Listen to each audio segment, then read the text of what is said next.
Welcome to Inside the Scary Mind of a Writer, and I'm Adina Lev, the writer. This is episode 59 of my ongoing vlog series of getting my name out there, saying hi to my friends and family who follow me. Ah, it, you cannot see the inside of my office. I am ashamed of the inside of my office. I have at least 15 different projects going on inside my office.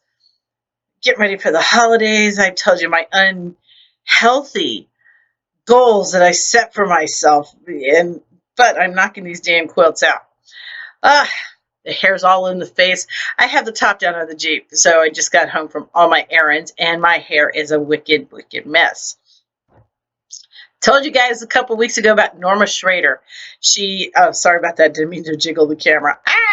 Anyway, Norma Schrader is a 99-year-old woman. She turns 100 in January.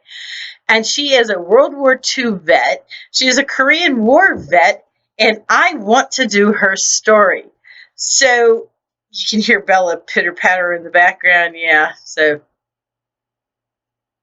she's staying in here. You guys know me better than that. We're going to pause right here to go let her out, and then I'll come back to this. Okay, so where was I? Norma Schrader. I asked her through an email, can I do your biography? And she says she doesn't think her life is worthy of a biography, but I can ask a lot of questions, have lunch with her, and ask all the questions I want. So I am going to write a book of fiction based on Norma's life. And yes, I'm going to give her the props. I don't know if I have to give her any royalties if I get any, but come on, just the fascination. I've already got the book started in my head with the first question. On the day you joined the Navy, what were you waking up thinking?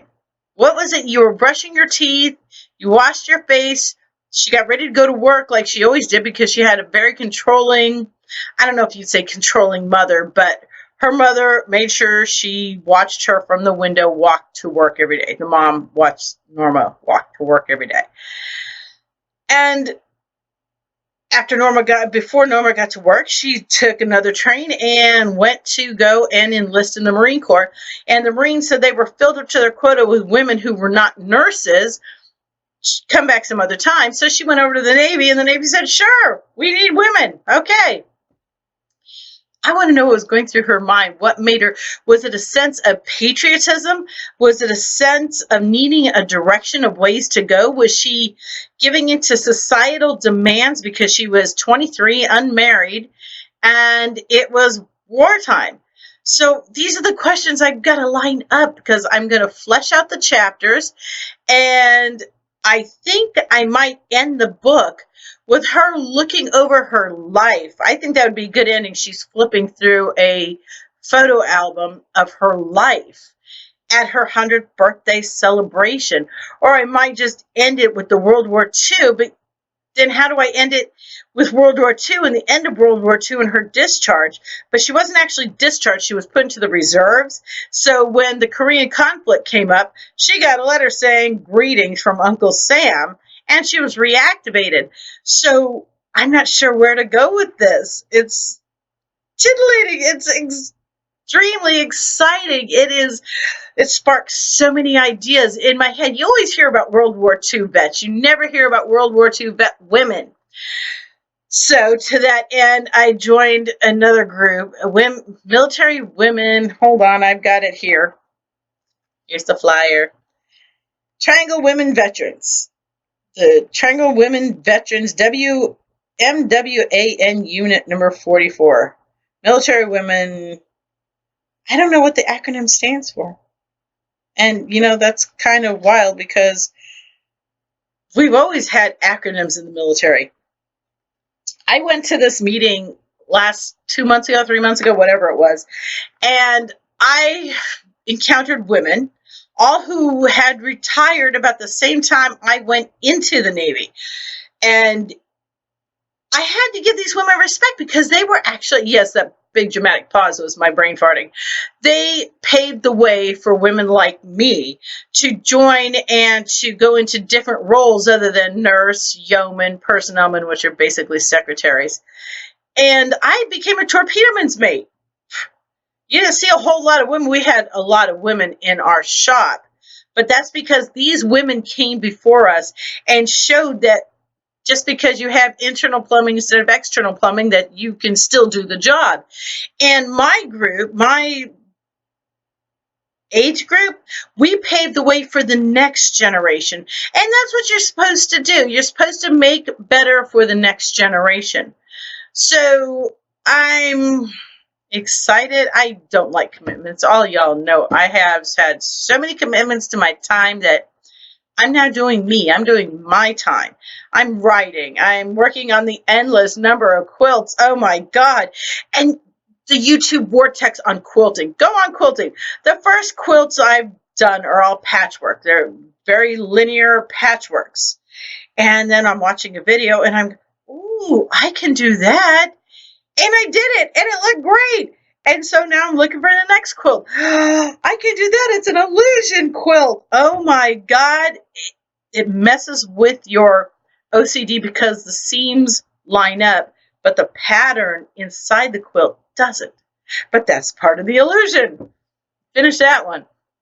So now I'm working on a rag quilt, but I just can't just sew it together the way. No, I have to have squares. I have to have squares, and if the rag quilt is everything you've done, that you keep the significant scraps for, and you plan on using it. Well, now I'm using them, and I have like 40 different patterns, and my butt's tired from sitting so long. So y'all saw the video in Hawaii, and Hawaii was awesome. Sam had an incident. We call her Scooter, and we're calling her Crash, and we're saying the incident, she got run over by a moped. The fact that she was the one operating the moped means nothing. So when she sees this, and she will see this, she's going to yell at me. That's okay. So anyway, because she was involved in this incident, we had to ramp down the rest of our visit.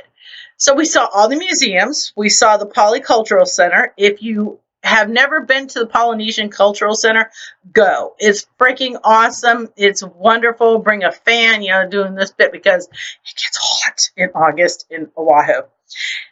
Sam said it's my fault. All these countries we go to, they all say the same thing. It's never this hot. We go to Scotland, we go to Ireland, and usually we were in the rainy season, April. No, 5-day trip, 1 day rain. Ooh, you guys lucked out. Never has this much sun here. Okay, you go to Israel. It's never this hot. It hit triple digits in Israel while we were there, and people's like, it never gets this hot. But I just bring extra sunlight with me and it heats things up because I'm hot. Okay, so that's enough of the crazy mind of the scary mind of a writer. I still like that inside the scary mind of a writer. But, that's where I jumped this train, commitments. I like to travel and I like to stay in the Hermitage, and I don't want to be bogged down by commitments. But truthfully, they meet 4 times a year. And so I guess I can do that. But anyhow, as long as I have these quilts to finish, there's no way I'm getting back to the book. It's just no way. The sun's calling me. It's beautiful outside. So this has been Inside the Scary Mind of a Writer.